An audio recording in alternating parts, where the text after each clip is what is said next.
Hey guys, it's Cryptid Fan 94 here. I hope you're all having an absolute wonderful day. And I'm sorry for the delay on videos. I had a lot of stuff going on with my families, but rest assured, everything is all right and I'm back in full swing. And I hope every single one of you and your families have been doing well. And I appreciate you so much for sticking with me and this channel. Today's video is an experience from a workmate that I have that sent it to me on Facebook Messenger. However, he did not want his name on here, so we're just going to call him John. So John grew up in the same area where I lived, and I've known him my whole life. And he shared with me that he was hunting one evening, and he came across something that he could not explain. As he was approaching his deer stand, he started getting a very, very awful smell. And as he rounded the corner, heading towards, because he was heading straight, and then you had to veer off left to get to his tree stand, he started getting that weird smell, that stinking, rotten smell. And as he started looking, he seen something with its back turned to him and it was hunched over. He explained to me what he saw. It was like a blackish blob that was hunched over. He couldn't really completely focus on it because it was a little ways off, but he could tell that it had a pretty good amount of size on it. So he decided that he would kind of veer in a little bit closer to it, but at the same time keep his distance because he didn't know exactly what this thing was. He didn't know if it was a bear. He didn't know if it was a carcass. He didn't know because he couldn't really even tell if it was moving or not either. So as he got a little bit closer, he could hear what sounded like a snort, like something was snorting. And he explained to me that it wasn't like a deer snort. And if you're a hunter, you know what a deer snort sounds like. This thing sounded more raspy. It sounded more guttural.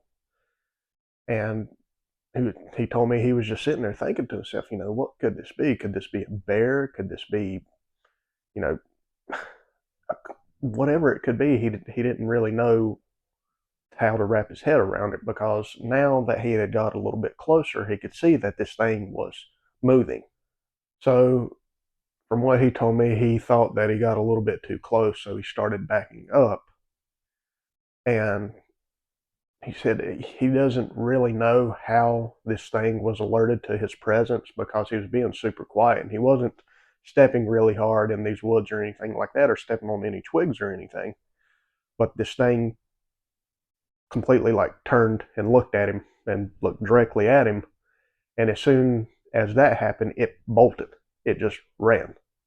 He said it didn't like scream or growl at him or anything like that. It just turned and looked at him and ran.